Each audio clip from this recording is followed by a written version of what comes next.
Hey, this is Forest Rain. Snowblitz. Starborn. And Starlight. And this is Elements of Harmony.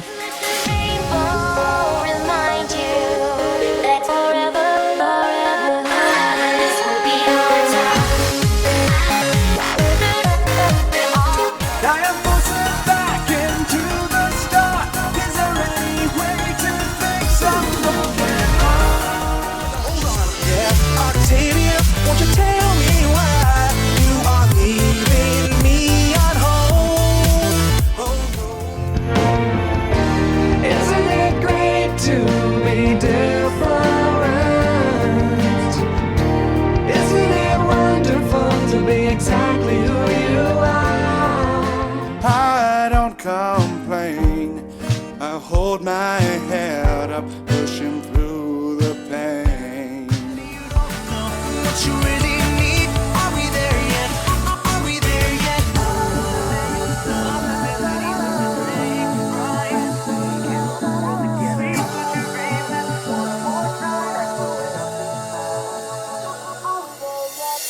Tonight on the show, Rockin'Brony is a master of brony metal covers, covering a variety of artists from both the acoustic and electric side of the fandom. From Aviators, The Living Tombstone, Eurobeat Brony, Acoustic-Brony, Mando Pony, and myself, Rockin'Brony skillfully weaves his own style into the songs he covers. Introducing a fellow Canadian musician, Rockin'Brony. Hey guys. Hey. Hey.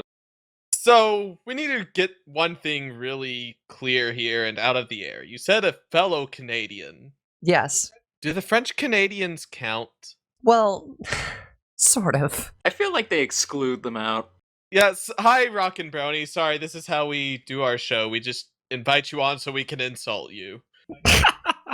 Friendship is insults. Yeah. I keep trying to tell you that. But- Yay. Yes, I know. It hasn't Okay, never mind. I'm not going to get into interpersonal stuff on it. Speaking of which, interpersonal stuff, everybody should welcome Starborn for the first time that she's appeared in a recorded interview, who is the girl that wrote the letter that inspired Great to Be Different, if y'all don't know yet. Hi, Starborn. Hi. Hi, Sarbon. Hello.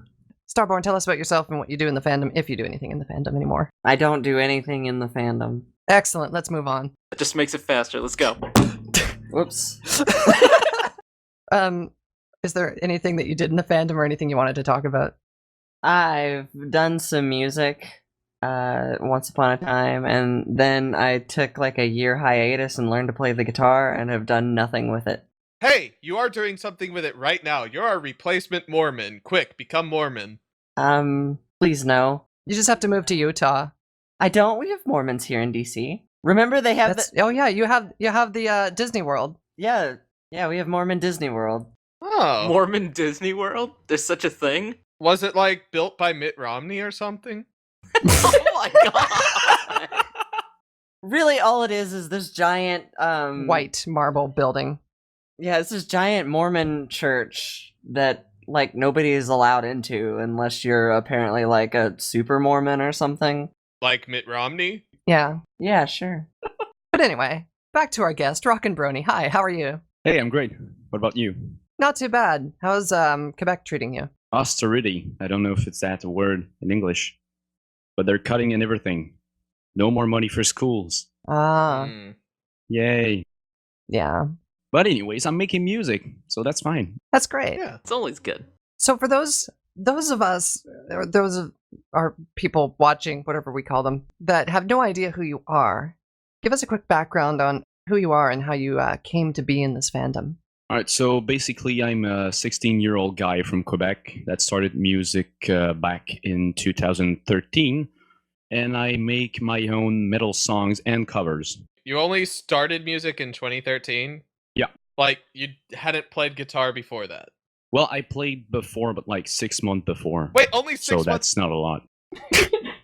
You're putting us all to shame, you know that? Yeah. No, I'm just sorry. If you hear what he does on Cyril's song that he did with him, just... He plays like a rock god. No. He does play like a rock god, and we will hear some of that when we get to our first song break. But real quick, how did you get into the fandom? Well, I got into the fandom by watching YouTube poops. That's kind of odd. Well, how did you find the YouTube poop? Well, I was on my Facebook, and someone posted a pony picture, and I was like, "What the hell is that?" And we were already watching some YouTube poops of other stuff, and my friend said like, "Hey, you know what? We should find YouTube poops of that," and we found it. And then we watched some real episode, and I was so hyped after season 2 finale. So yeah, that's pretty much it. It's fair. Well, did it like take you all the way until season 2 finale to actually be like, I like this show? You were just sitting there watching 2 seasons, like, I don't know. No. After first season, I was into it, but what really made me like go on this magical adventure was definitely season 2 finale. That's fair. I would say that because season 2 is like the biggest influence in a lot of things. Yeah.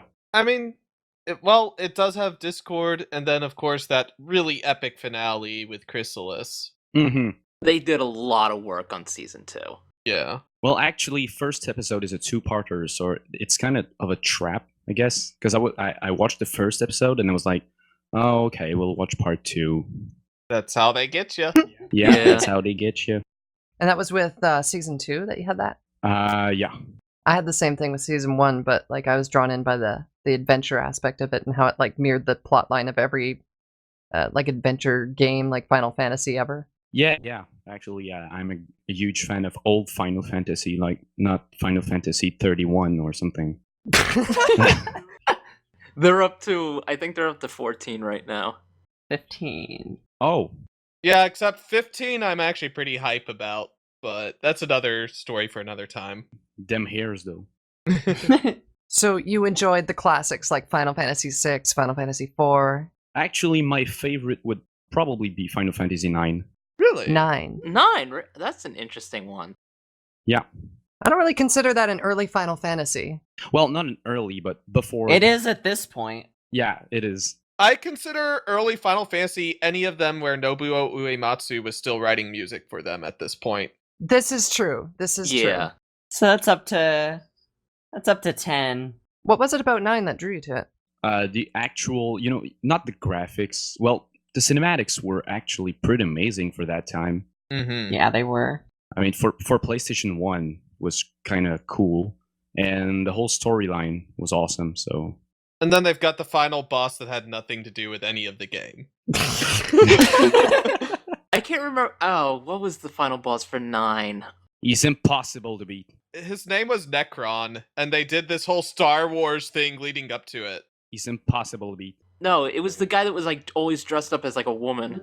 No, that wasn't the final boss. No, that sounds right. Yeah, you fought Transkuja, and then you had another boss afterwards. Which was named Necron. Oh, there was another after Kuja? Yeah, Yeah. he's just like fear leads to anger leads to hate leads to suffering, and then pops up as like, I'm this big important thing. It's like, I've never heard of you. Who you've like never seen before in the game. But okay, Yeah, back pretty to much. music though. What did you think about music with the Final Fantasy series? It was actually great because it was some kind of orchestral music. So, and I really like metal, and they kind of sound the same, I guess. Yeah, there's They're quite similar. there's a lot of incorporation of orchestral elements with rock elements. Nobuo did a lot of that and formed a band called the Black Mages based off of that. Aw, yeah. Mm-hmm.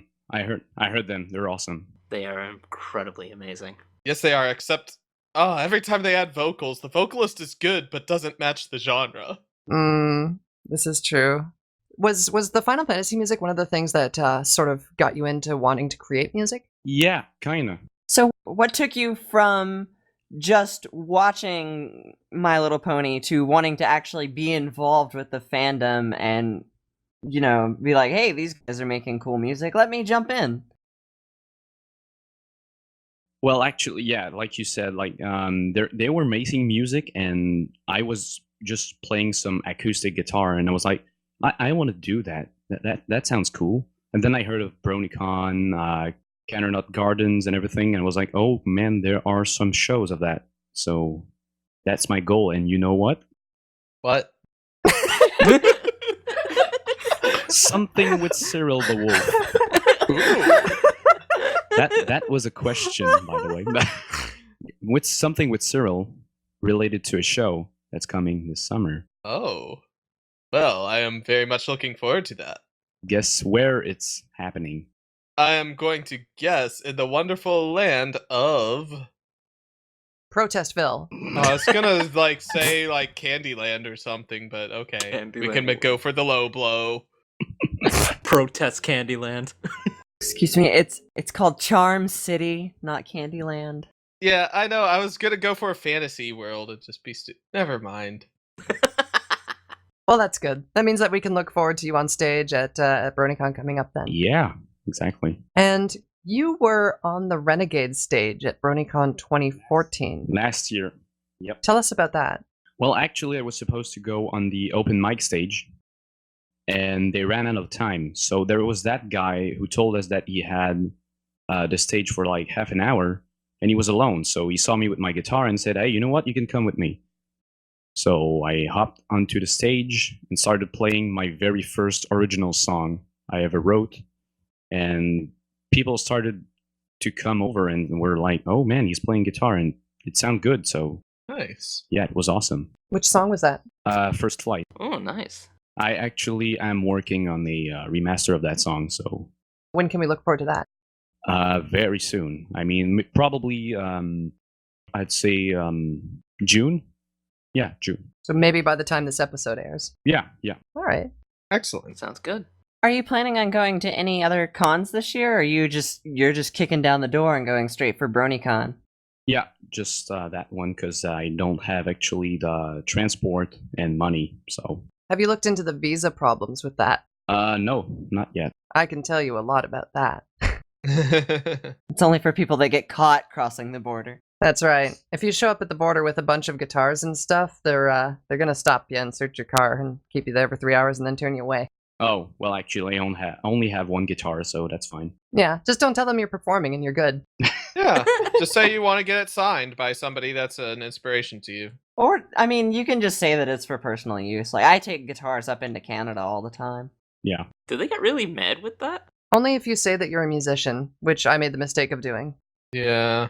Yeah, it gets into, like, legal boundaries if you are actually going and performing. It's more for if you're, like, actually getting paid, but the border doesn't care that much about that. Right. Because you're supposed to get a performance visa if you're going and doing a paid gig. Oh, okay. Yeah, and I needed to get a performance visa to perform regardless, because that was American law at the time, and I'm not sure if that's changed at all. Somebody said that it might have. I haven't looked into it at all because I'm doing other visas. But yeah, no, it can get expensive because it's about the entire thing together is around $500 or $600 to put together. Oh, Jesus. Yeah. So, and then you also have your costs for hotel and stuff like that, unless they're providing that. It's already paid, so no worries about that. Yeah. So keep it on the down low. You're all good. Yeah. Good thing we're airing this for the world and putting it on YouTube. Yeah. Yes, hello. Elements of Harmony endorsing border deception. Yes, I hope the border control is watching this right now. No, but really though, bringing it back to BronyCon, really interesting story. We had never even heard of a Rockin'Brony before, but that is how we met you. Yeah. Yes. Actually, yeah. I went to your panel. Tell us your side of that. Well, I saw your panel there, and I was like, oh, I should go there. And I had my guitar already, and it was about to start. So I was like, oh, I'm just going to go watch the panel with my guitar. And then you asked the question, who has under 1,000 subscribers and plays music? And so I think I was the only one who raised my hand. And then you saw me, and then I talked to you afterwards. And I plugged in my amp and started playing in the whole convention center. And I think you were sitting right in front of me, I think. We were definitely nearby. I remember I was busy with a bunch of people right after the panel, and then I started hearing stuff, and I'm like, oh, that sounds familiar. There was a lot of like autographs, but mostly Forrest was like getting bum rushed. Yeah. Good times. Actually, Starborn, I think you saw me. I think you even asked me a question, like, since when are you playing? And the whole I was. I think so, yeah. I was the one with the blue Ibanez. Okay. Speaking of your blue Ibanez and the rest of your guitarsenal, Yes. Six isn't here to discuss it, but please tell us a little bit about your guitarsenal and the kind of guitars you've managed to pick up. Well, my first guitar I ever bought was a Jackson, sort of like an Explorer. I don't remember the model, but it kind of sucked. So I bought this Ibanez, and it sounds really good compared to my old Jackson. And I also have a Zoom G2.1 NU, and it's my multi-effect pedal that I also use with a Ibanez distortion pedal and a Crybaby wah-wah pedal. And that's pretty much the only thing I have. It's not a huge arsenal, but it does the job. Oh, it's a good start for sure. Yeah. But a very important question specifically for this show, and I think Tim might know where I'm going with this. Do you use a Focusrite?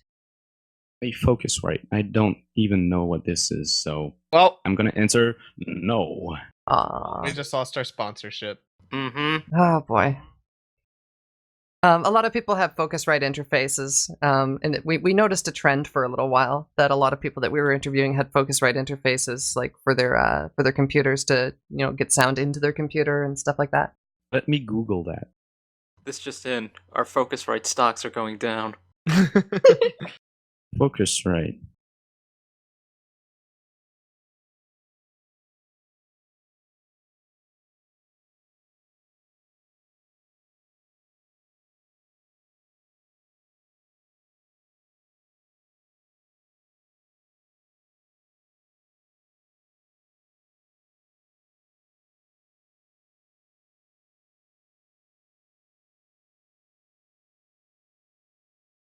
Oh, well, no, I don't have anything like that. I basically use my microphone input and I actually go from my multi-effect pedal through a mixer and to the microphone input. So, like you're talking like the 3.5 mil jack on the back? Yeah. That's crazy that you can get stuff to sound that good. You should still get a Focusrite. Yeah, you should look into getting a Focusrite. Elements of Harmony is brought to you by Focusrite. I don't even know if Focusrite has a tagline, but if it does, it goes here. Well, what I really like about Focusrite is they have some of the highest quality preamps from a budget audio interface. Which is very important for stuff like guitars. Yeah. But yeah, no, that's something that you should definitely look into if you want to keep improving your sound. Yeah, sure. So far as recording, it's definitely getting like a pro interface where you can plug all your stuff directly in, or plug your mixer directly in, and you're good to go. Okay, I'm gonna look forward into that. Yeah, and we recommend that for anybody that's getting into to music stuff and is serious about it too. Is take a look at professional audio interfaces. You can get them fairly cheap these days too. Like you can find some for under $100. Yeah. You'll probably get them in music stores too, like if you don't want to order it online, right? No, absolutely. I think they get them in Guitar Center, right? Or Oh yeah, Guitar Center has everything. Guitar Center, Sweetwater, Amazon. We don't have any guitar centers in Quebec. That sucks. really? The equivalent in Canada would be like a Long McQuaid. Or Steve's Music. Yeah, Steve's Music. Yeah, I haven't seen a lot of those in Ontario, but yeah, Here we have, I think, 3 or something. Elements of Music stores. All right, we're going to go to our first song break. This is one of Rockin'Brony's most viewed on his channel, This Day Aria, featuring Caleb Hyles. You're listening to Elements of Harmony on Canterlot Hill.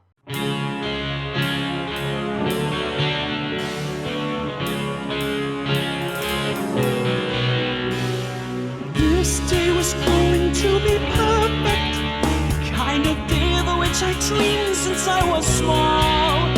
Every pony would gather around, say I look lovely in my gown. What they don't know is that I have pulled them all. This day was going to be perfect, the kind of day of which I dreamed since I was small. But instead of having cake with all my friends to celebrate my wedding bells, they may not ring for me at all. I could care less about the dress, I won't partake in any cake. Vows will be lying when I say that through any kind of weather I'll want us to be together. The truth is I don't care for him at all. No, I do not love the groom in my. There is no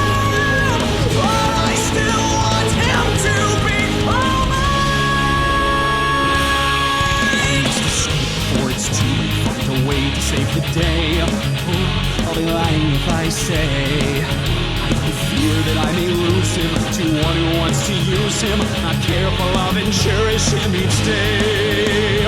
For I also love the gloom, all my thoughts he does consume. Oh, shining armor, I'll be there very soon.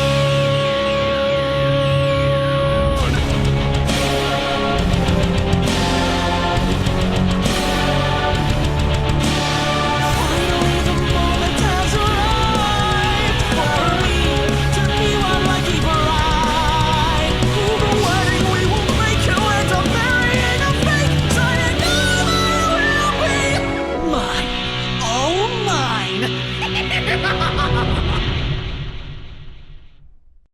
Man, how did you find Caleb Hyles? Well, actually, he did a cover on his own, and I only asked him if I could get his vocal tracks. So I took his the whole track and added some drums and guitars. So You make it sound so easy. Yeah. Yes, you do. I just added some drums and guitars and bleh. Which those were good drums and guitars. How long did it take you to put that all together? actually, not long. I think it took me like 1 day or something. Yep, just one day, you know. I've only been playing music for about 1.5 years at this point. No, only about a year. I'm just gonna 2 put years. this together. 2 years. 2 years. 2 years and a half. 2 years in a Moria legend. No big deal. I've been doing music for 20 years and it takes me forever to do anything. Anyway, some people have this. Okay, this is actually one of the things that might be interesting to think about. But there's some people who are just naturally musical and like they can spend every waking moment of a day working on music stuff and never get bored. Are you one of those people? Yes, I am. All right. I totally am. Like when I'm at school, I just jam with my pencils in my hand and just jam a beat and come up with some chords progression, and then I'm like, oh yeah, this could do something. Yeah. Okay. And then I come back home and start writing stuff, and it works out. So yeah. And with something like this, where you have a pre-existing track with vocals, because you did all the instrumental for this, but you used existing vocals, correct? Yeah. How hard is that to work with? Well, you just need to get the right tempo, because I work with Guitar Pro 5, good old classic, and I need to get the drum tempo right, because I basically play the track on YouTube, and then go ahead and play at the same time the song on Guitar Pro. So I need to be perfectly on the tempo so it doesn't mess up. Do you use a click track? No, like actually, when I go on Guitar Pro, if you've ever used this software, well, you can actually play the song in MIDI, and it's gonna play. So I'm just basically play the real song, and at the same time, I play the MIDI track, so I see when the tempo is right or wrong. Okay, it's kind of similar to using it in a like a digital audio workstation where you just throw the track in there and it plays at the exact same time as you're recording. Yeah. And that way you have a bass line. Mm-hmm. All right. Man. Just like, I don't know, that still kind of boggles my brain because I'm so used to people writing instrumentals out before the voice track. Like, did you ever run into any issues where maybe, I mean, I don't remember, I haven't listened to it in a while, but did he ever get a little out of tempo, or did he do things differently where it just didn't fit in with a normal song?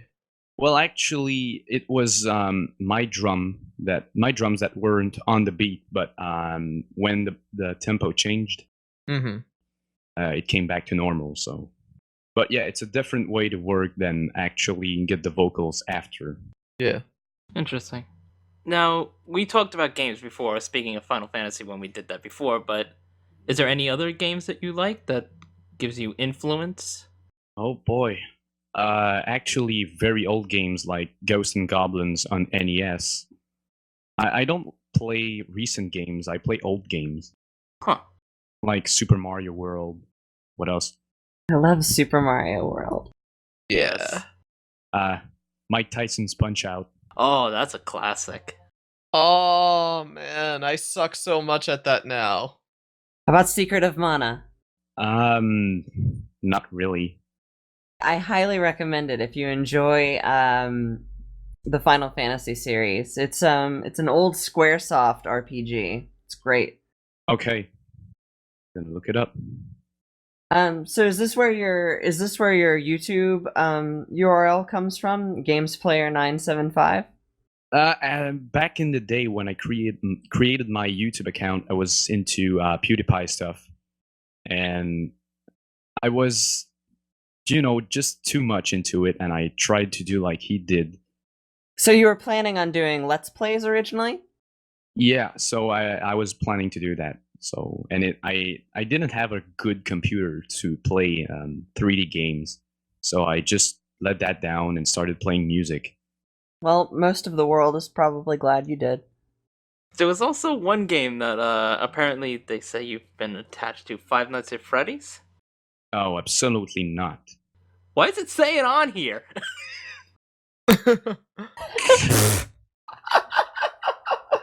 It doesn't say he was attached to it. It says how long until he joins the Five Nights at Freddy's madness. The game that has 12 sequels in 1 month. Never. Because every Brony musician is starting to do Five Nights at Freddy's now. I'm not. There's so many Five Nights at Freddy's. You just need to cover Tombstone and be done with it. Well, Tombstone did it, and then Mando did it. Cyril did it. Gato Paint did it. I'm not gonna do it. I'm not gonna fall into that trap. I will never do it. You'll do it. No, I'm not. One day you'll do it. It's gonna happen. Look, you write metal. You gotta do it. God damn it. Well, okay, so we were talking about how games influence you. Yeah. But I've noticed that you're also influenced by several TV shows as well, seeing as how you have a song that incorporates Game of Thrones, Skyrim, and Doctor Who. Tell us about that. I'm into a lot of shows, as you just said. I'm not that much into Game of Thrones, but I'm starting to get into it, as well as Doctor Who. I'm also into The Walking Dead. Oh god, I love that show. Can't wait to see that spin-off in September. Oh yeah, I can't wait for that. Yeah. It's gonna be in LA. Oh boy. I need to catch up. Do we get to look forward to some music from inspired by that then? Yes, absolutely. I did back in the day. I did a metal cover of the Walking Dead team. Ooh. It's not that good to show on here, but Well, are you gonna remaster? yeah, of course. Okay. I'm planning to do it by when the spin-off's gonna come out. So Okay. And just going back to the thing that we were talking about, how you were watching all those shows, how you're into Skyrim and Doctor Who and all that. You have a song called yes. Game of Skyrim. How challenging was it to take several themes from those shows and incorporate them all together? You're gonna hate me so much. It was kind of easy. Because It was kind of easy. actually, one day I was, just singing Game of Thrones theme in my head, and I was seeing someone playing Skyrim, and was just like, oh my god, what would happen if they would do a crossover, and then, bing, light bulb, and did a mashup of these two, and it worked out pretty well. Okay, we gotta stay on this whole course of fast turnaround, and I've been talking with Cyril for a while, and he said that you have a really insane turnaround time when doing music, like the song on Thrown to the Wolves. He got back to him the next day or whatever. How long did it take you to do 3 hours. 3 hours? How long did it take you to do Yngwie J. Malmsteen's Rising Force? Without waiting for Cyril's vocal track, because I think he had a cold or something. I think it took me like 1 day. Wow. Actually, I have a question related to that too, because I noticed you did a cover of Loyalty. Yes, I did.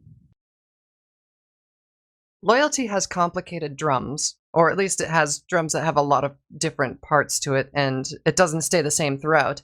And it has somewhat complicated guitar. How long did that take? You know the answer. 3 hours?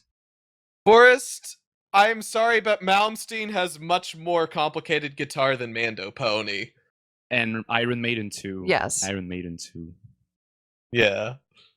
So basically, we can throw any song at you, and you'll be done in 3 hours. Probably. I'm. Oh boy, you're gonna love this. You know. Okay, let's start pulling up some Dream Theater now. I want to hear you play. Do you guys know Tina S? No. She does covers of lots of songs like Ingvin J. Malmsteen, actually.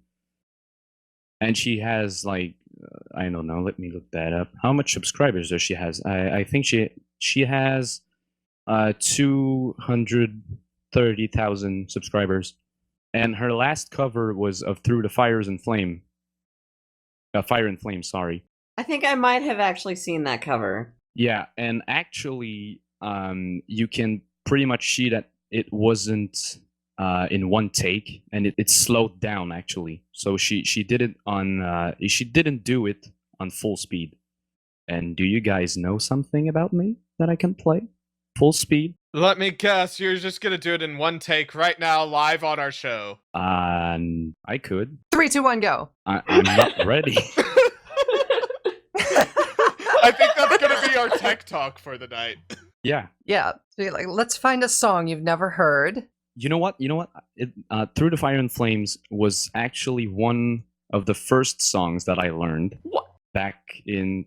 What? Okay, how about Joe Satriani surfing with aliens? All right. I don't believe this anymore. The first song that I ever learned on guitar was Panama by Van Halen. Oh boy, that was weird. Van Halen. Oh, okay. And back in the day, I didn't play with any picks. And the second song I learned was Master of Puppets by Metallica. And guess how hard it is to play with your thumbs? Quite. I imagine pretty hard. Yeah, full speed. I still prefer playing with my thumb. I find it really hard to play with a pick. That's actually a good point. So for somebody who's a master of everything in no time flat, do you have any tips so far as improving guitar technique? Practice a lot. Like when I started practicing Ingvi's Rising Force, you know that solo? Yeah. In the video, I actually do it by tapping, because I didn't really get the whole arpeggio thing. But a day after, I tried it out to do with the shredding, and it was perfect. And I don't know why. So I just practice it, and it comes. Everything comes. So you're just saying that you go to bed and you wake up doing sweeping arpeggios. Yeah. You're just like, yep, I got it. No big deal. Oh my god. Sweet dreams are made of these. Is that how you began with guitar too? You just you listened to things and you just tried to learn them from the videos or something, or? Well, speaking of that, my first Brony song that I ever learned that got me back into making music was Spectrum by Acoustic Brony. Which you did a cover of. Lots of times. I did the videos aren't probably there because I had a problem with my channel and a couple of videos were deleted, but I did like 7 covers in total. So my first one was like 2 or 3 years ago. My first cover of that was 2 years ago. Here you go. There's a link right there with my baby face. Oh my god, you're so young. Well, I was 14. You're still young. You know, we need to get you and Sal talking, because both you and Midnight Rain are very young and just picked up the guitar and just started perfectly playing the guitar one day. Look at that Justin Bieber hair. Don't talk about that. Don't talk about that. I mean, they're both from Canada. I actually had much longer hair 2 years ago. Well, before the video. I'm gonna try to get a picture. Oh my god, you're gonna love this. Oh Jesus. Memories. We need to pass this on to Parchi. We absolutely do. Yes, you do, but I don't. There's so many things. Oh shit. There you go. Brace yourselves. I look horrible. Oh my. Whoa. You almost look like Turquoise Splash, actually. Really? Yeah. All right, shared with Parchi. And here's me now with my demo album. Since you've mentioned so many musicians, which musician gives you influence in your music? Lately, I think Yngwie Malmsteen, because my music teacher back in September, he was a new teacher, and I didn't really know him. And I told him I was able to play Cliffs of Dover, and he was like, "Do you know Yngwie Malmsteen?" And I was like, "No, I do not know him." And I looked up all of his songs on YouTube and started playing. And like 2 weeks later, I came up and told him, "Hey, I can play Far Beyond the Sun." And he was so pissed because he was so pissed because he tried to learn it in 5 years and he wasn't able. Yeah, when you go in and you're like, "Hi, I'm Steve Vai," you're gonna piss somebody off. Of course. But yeah, lately it's been a lot of Yngwie Malmsteen that's been influencing me. Sorry. Is there any fandom musicians that influence you?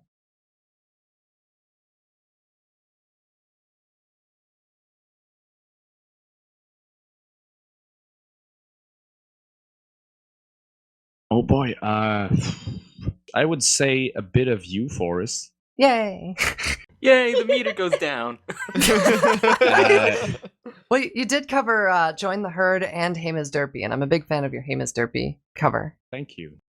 Also a bit of not Cyril. Cyril the Wolf. Call him Cyril. Kyril the Fox. Cyril. A bit of Cyril, a bit of Mando, a bit of Acoustic Brony. Who else? Yeah, that's pretty much it. With the stuff that you do, you should probably check out... oh, and also Prince I Whatever. was just about to say, you should probably check out Prince Whatever, considering the stuff that you work on. We're going to go into our second song break, Lunar Eclipse Suite, Opus 4. You're listening to Elements of Harmony on Canterlot Hill.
And that was our guest, Rockin'Brony, with a silly little track he whipped up in 2 hours.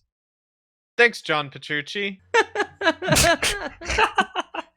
But no, really, that was friggin' awesome. Thank you. And that brings us back to, you were talking about how the Final Fantasy music was interesting to you in the sense that it incorporated orchestral elements along with rock elements. Yeah. Is that something that you're trying to get going on in this?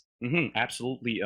Symphonic metal kind of thing. And tell us how do you incorporate all those elements?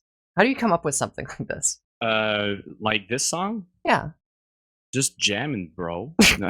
But it's just like, look, I went to sleep, but I woke up and I just wrote. Actually, this is the Suite Opus 4, and I've done a full EP on this called Night EP, and it was the first suite. Actually, I was just jamming to some Eric Johnson, and I came up with my first Suite Opus, and then came up with the second one, third one, fourth one, and final one. It's basically just jamming and then coming up with this. So, and I wanted to try to get out of the 4/4 beat because I was kind of bored of doing just 4/4 beats, and this one was a 6/4 beat. The second Suite Opus was a 11/4 beat. I was just going to say, real quick, for people that are wondering, can you explain why it's called Suite Opus? Basically, because I built. Well, I did not build. I wrote the song like a classical song and symphonic song. So I wanted to make a whole song in 5 parts that makes a suite. Have you heard of the Epic Symphony in A flat minor by Van Friske? Nope, I did not. Okay, it sounds kind of similar in that, it's kind of the symphonic metal type music, and the Epic Symphony is also broken up into 3 separate movements. So you might want to check that out. It's also a really good song. And Tim, since we're talking about this and we're kind of doing like the elements of symphonic metal, what the hell is symphonic metal? Symphonic metal is when you have an orchestra playing and metal over it. That's about it. Very concise. Yeah. Often, though, it is often a offshoot of power metal, which is a lot of bands like Blind Guardian, Halloween, and so forth. Dragon Force. And so that's really where it came from, because a lot of power metal is about those like epic quests like Slay the Dragon. And so orchestral music plays very well into that, but it doesn't have to be. And that's something I have noticed with your music too, Rockin', is that you've gotten into a lot more sort of software instruments as you've kind of progressed. Yeah. What do you use for that? Basically, I use the plugins from Mixcraft 6 for all that is strings, synth lead, brass, pretty much everything. And when you're creating something like this, what kind of thought goes into the instrumentation? I would say mostly jamming, as I said, for this Suite Opus, and also just looking up at the sky and thinking. And the instrumentation just comes to you as you're staring off at the clouds? Yeah, I'm staring off at the clouds during night, and I'm jamming, and then I look up the sky and just come up with something. Do you write entirely on the guitar? Like you just, if you already have, say, a part that you have either playing physically or playing in your head, and you start coming up with other parts that you could do on the guitar, or? Actually, there are some pianos at my school, and sometimes I just jam on the piano, because I also play piano, by the way. So I just play on the piano and put them both the guitar and the piano together, or just play what I played on the piano on the guitar. How does that translate into your software instruments? Like, how do you know what to put where? Honestly, I don't know myself. He's just so good, he just makes it all fall into place. Apparently. It's like, I just do it. Like sometimes I just go on Guitar Pro and say and think like, all right, let's create something. I come up with chord progression, and then everything goes along with it. Sorry, real quick, you do base everything off of a chord progression. You don't have like a melody that you work off of. You do the chord progression first, and then you come up with everything else. Yeah, like if you take the lead guitar, I start jamming, find a chorus, and then pretty much everything comes up from there. So you play piano. Are you as much of a dick with that as the guitar, where you're just like, I'm gonna go and play some Thelonious Monk now?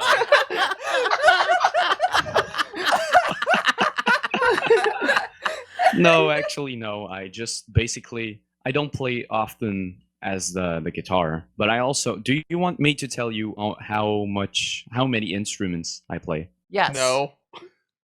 Oh my god, what is happening? So, all right, let's do this. In the order that you learned them, preferably.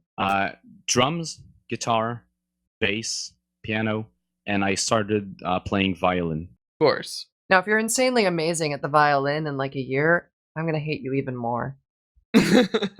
Stringed instruments are among the hardest instruments to learn. Yeah, violins. Yeah. They are. If you say I just did this in 3 months and I'm a master at this. Well, actually, Oh no. the first time I picked up a violin, I was able to. I played Vivaldi. No, I played the Game of Thrones theme perfectly. Okay, I was expecting to be like, yeah, Charlie Daniels. Every Lindsey Sterling song. Musicians, get your pitchforks and torches ready. All right, at this point, we're gonna get Rockin' to get his guitar, and then Tim's gonna give Rockin' stuff to play. You know what? I'm already plugged. Oh, you were ready for Oh my this. God. So While the song was playing, it was just like, oh, I should get my pedal. yeah. Well, you did make a bold claim, and I know Starborn at least wants to hear it too.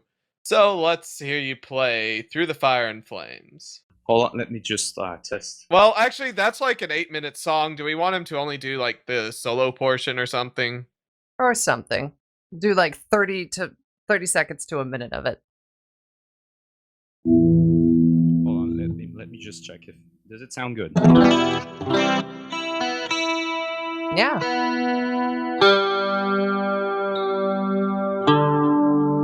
It's a little bit loud though. Perfect. Yeah. All right.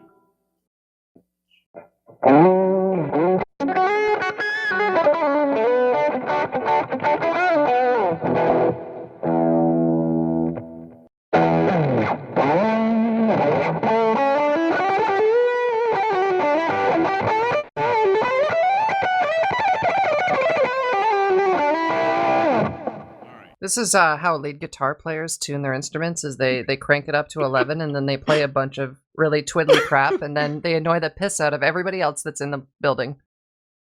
Yep. Yep. It's all right.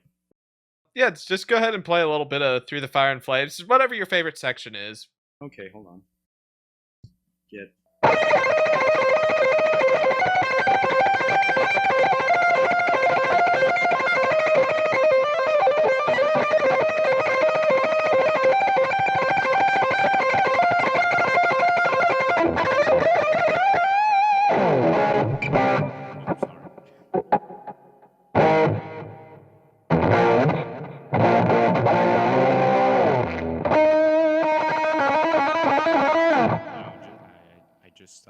It's been a while since I played it, but yeah. Mm-hmm.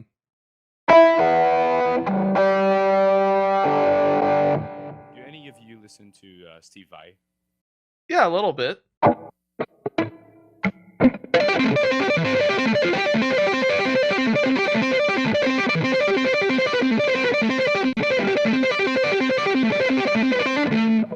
Now I'm listening to these arpeggios and stuff, and I'm wondering, are these like 30-second notes in the song? They sound very fast. Yes, they are. So how do you manage to get those so fast and so clean? I don't know, man. Practicing, like I said. He just goes to sleep and wakes up and he's doing them.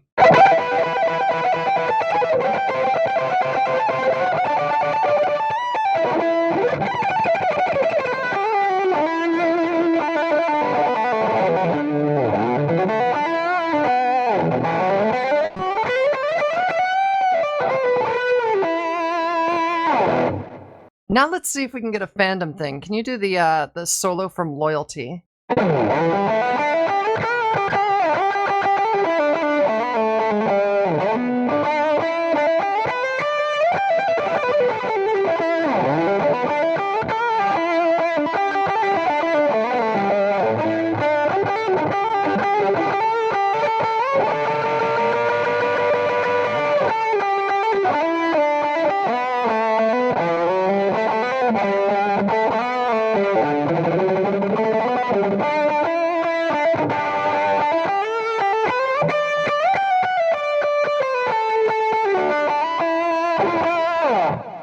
Good. Now do the drum solo on the guitar.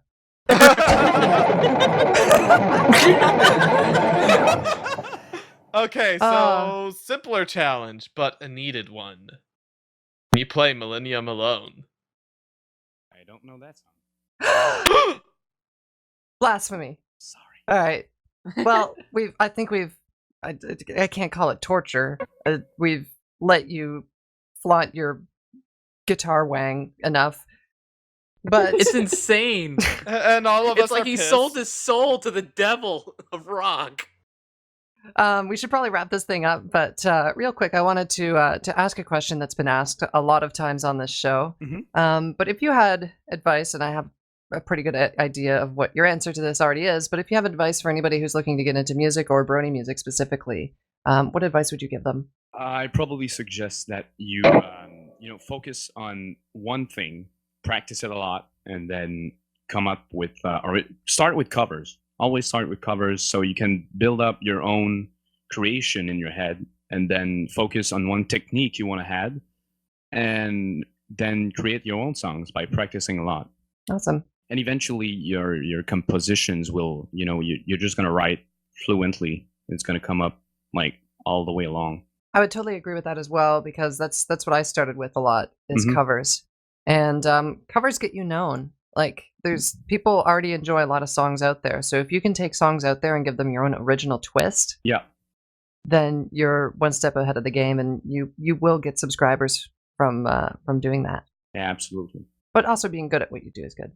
So since our Mormon friend isn't here today, I'm going to ask you this special question that we always say on this show. If you made a band, what would you choose in your band? A bassist or a mini fridge? Oh. Why not both? Why not Gotta both? be Cannot one. have both. Oh, it cannot have both. So I guess let's praise mini fridge. Mini fridge? Yeah. Good answer. You heard it. Yep. See, at least we have our sponsorship from mini fridges. We Yeah. won't tell Cyril. It's all right. Rockin'Brony can play the bass, so Yeah. doesn't need a mini. I doesn't need a bassist. Don't tell Cyril. Doesn't Don't need tell a mini Cyril. fridge. That's Don't tell Cyril. blasphemy. All right. Well, Rockin'Brony, it was really great having you on. Thank you so much. Well, thank to you guys. So it's been a fun time. And for people that are interested in stuff coming up on Canterlot Hill, I have no idea when the show's airing, so go to canterlothill.com/programs. Until next time, this is Snowblades. Starborn. Starlight. and somebody whose name doesn't start with an S. Forest Rain. We'll see you next time.